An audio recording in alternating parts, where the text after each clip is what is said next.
Bonjour chers élèves, dans cette vidéo, je vais vous expliquer comment décomposer une fraction décimale. C'est ce que vous allez devoir faire dans l'exercice numéro 5, page 38 et dans l'exercice numéro 10, page 39. Alors j'ai repris ici l'exemple qui se trouve dans l'exercice 5, page 38. Vous pourrez vous y référer dans votre manuel pour suivre la progression, le déroulé de la décomposition.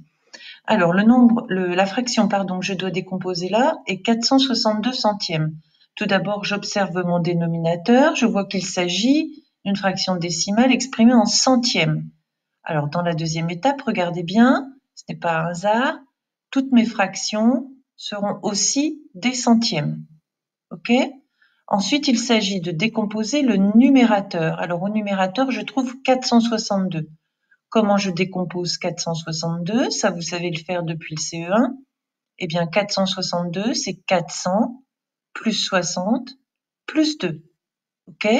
Et comme j'ai vu auparavant qu'il s'agissait de centièmes, eh bien, j'obtiens 400 centièmes plus 60 centièmes plus 2 centièmes. Là, il s'agit de la première étape de ma décomposition, puisque pour réussir ces exercices, vous allez devoir fonctionner en deux étapes.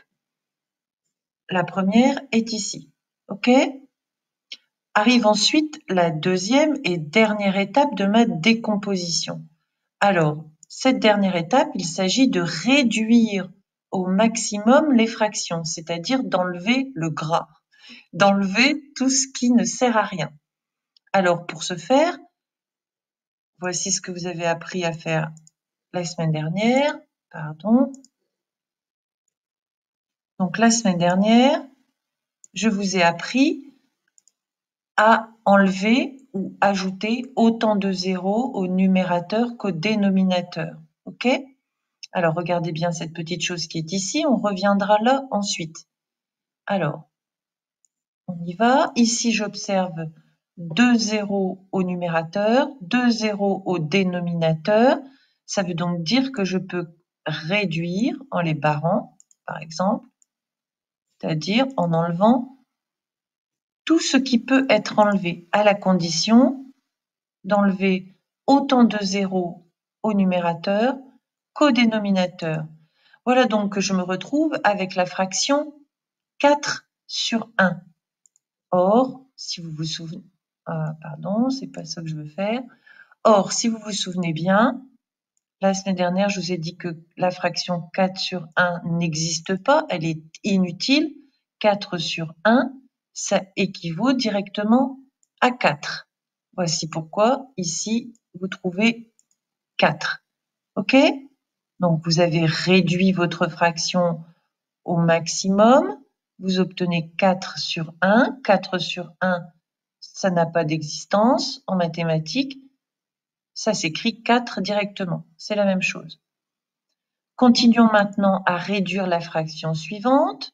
Donc, j'ai un zéro. Décidément, j'ai un zéro au numérateur.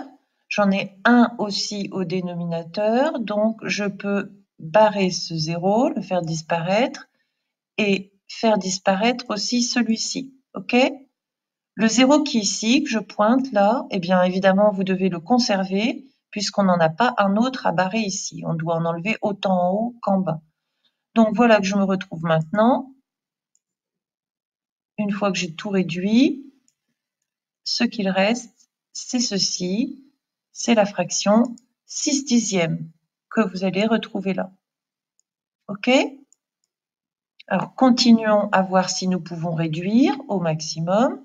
Alors, je me retrouve avec la fraction 2 centièmes, qui était ici, vous vous souvenez ?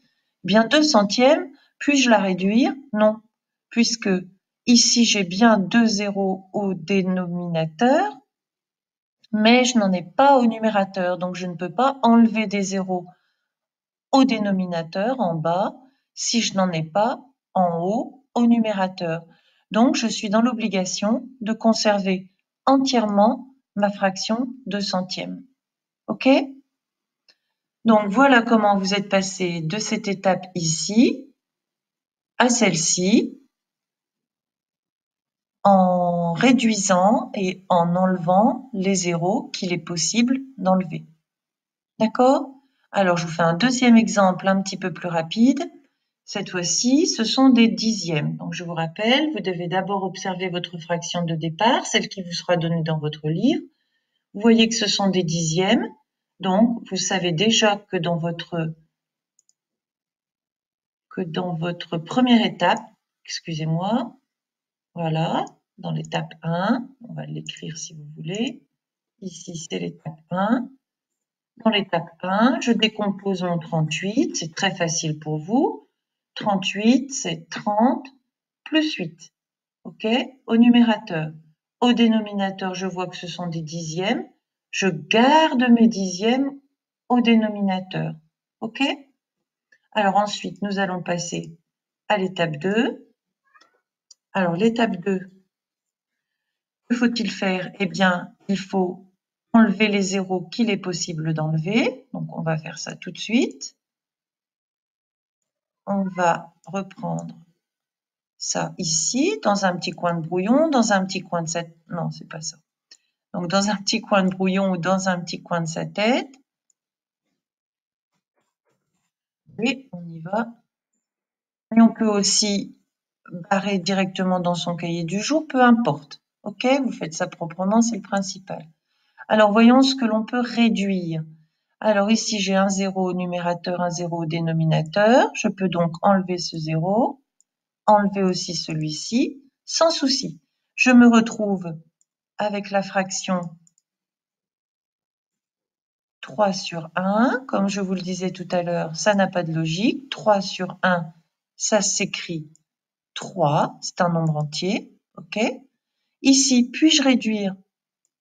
Eh bien, vous voyez les enfants qu'on ne peut pas réduire, puisque j'ai certes un 0 au dénominateur, mais je n'en ai pas au numérateur, donc c'est impossible. Voilà pourquoi je me retrouve avec ma fraction 8 dixièmes intacte. Ok? Donc ça, c'est votre deuxième étape.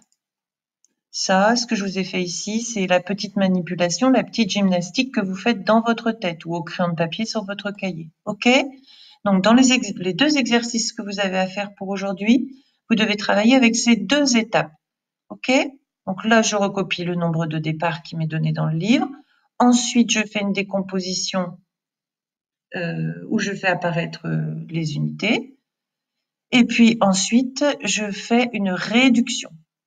Et là, le travail sera réussi. Voilà, chers élèves, je vous souhaite bon courage. Revenez à cette vidéo et sinon, regardez les modèles qui sont dans votre manuel.